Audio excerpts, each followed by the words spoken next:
Isa na namang magandang araw sa inyong lahat mga ka-reviews.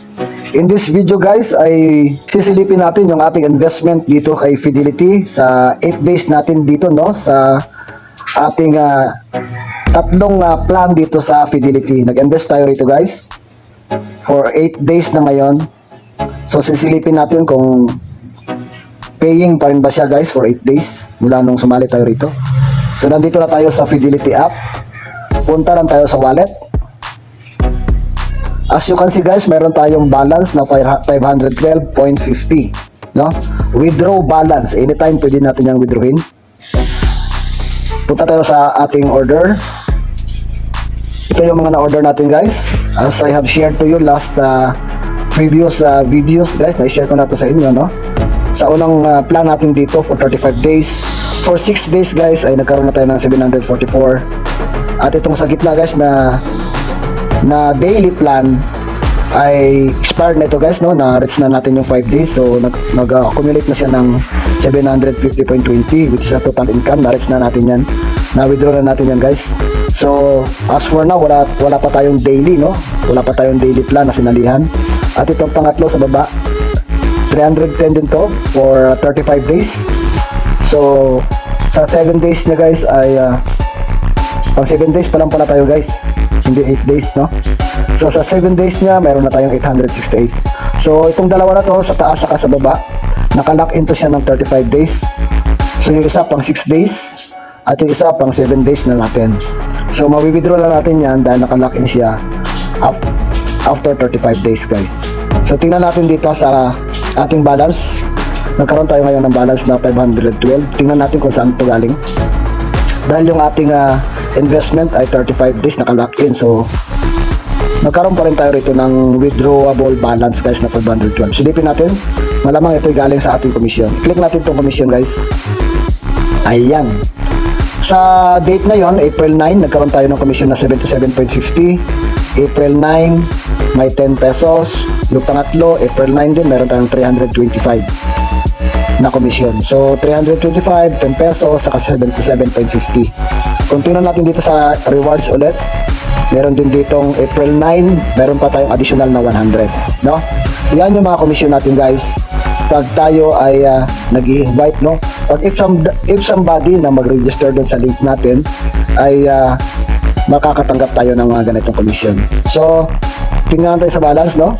Commission for April 9, 77.50, 10 pesos, 325, tapos may reward pa tayo na 100. So ang total niyan guys ay 512.50 commission only guys. So saan ba nanggaling tong commission na to guys?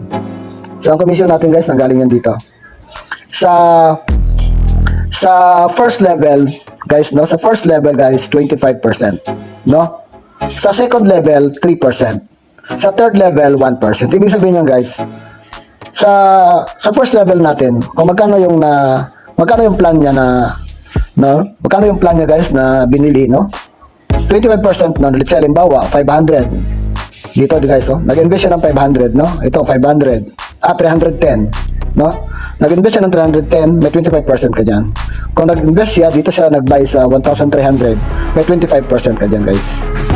Yan ang ibig sabihin yan, 25%. So sa second level, yung halimbawa, yung first level mo nag-invite, magiging second level mo na yun, may 3% ka doon. Kung magkano in-invest niya, may 3% ka. At yung second level mo nag-invite, balik third level mo na yun, kung magkano in-invest niya, may 1% ka doon sa in-invest niya. Ganun ang ibig sabihin guys. So try natin guys, no? Mayroon na tayong commission na 512, no? Tingnan natin, i-withdraw natin guys. Pakita ko sa inyo kung mag-withdraw ba natin to. Kung si Fidelity ay paying pa rin ba, na kaya niya pa rin magbigay ng komisyon, nagbigay ng income sa mga investors niya. Kasi for 3 weeks, no? Magwa 1 month na si Fidelity guys. Pero tingnan natin kung makakapag-withdraw pa rin tayo. Okay guys, pakita ko lang sa inyo, no? 512. Wag na natin isama yung 50 kasi minsan hindi rin yan binibigay sa atin, eh. Di ba? So 512 lang. So ilagay natin yung ating transaction dyan guys. Okay, ilagay natin dito yung ating transaction password. And then submit withdraw. Withdrawal application has been submitted.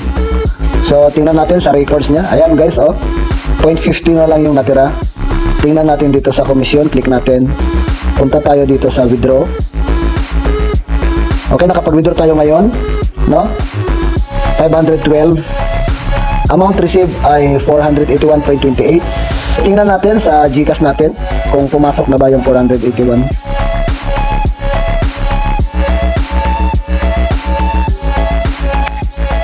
Tingnan natin guys. Minsan matagal, minsan mabilis. Silipin lang natin. Tingnan natin sa transaction. So wala pa guys, no? Wala pa. So balikan natin mamaya konti guys. Balik tayo mamaya konti. A few moments later. Okay guys, after 40 minutes na pag-aantay natin guys, no? Tingnan natin sa GCash guys kung pumasok na ba ito after 40 minutes, no? Kulang-kulang 40 minutes din pag-aantay na.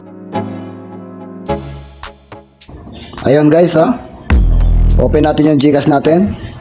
Tingnan natin. Ayun. 916. Pumasok na guys. Tingnan natin sa inbox. Okay, 481. You have received 481.5. Tingnan natin sa transaction. Ayun na guys. 481. So pumasok na guys, no?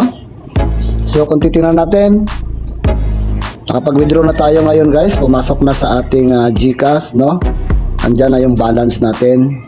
Kung titingnan natin guys, no, ang mga commission na ating natanggap sa araw na ito, April 9, mayroong 77.50, 10 pesos, mayroong 325, mayroong 100, a total of 512. So sa araw na ito guys, commission lamang ang ating natanggap at wala tayong daily, no, dahil nakalock in yung ating dalawang plan for 35 days. So guys, no, kung titingnan natin yung na-withdraw na natin, total withdraw for 7 days ay 1,781.50 na. Ang na-deposit na natin dito guys sa ating investment, 930. So ito yun. Ito yung plan natin na sa ngayon, meron pa tayong dalawang plan na tuloy-tuloy. Lock in for 35 days. Isang 310 at isang 310 din sa baba. So guys, thank you guys sa inyong muling pagtangkilik dito sa channel ko, no?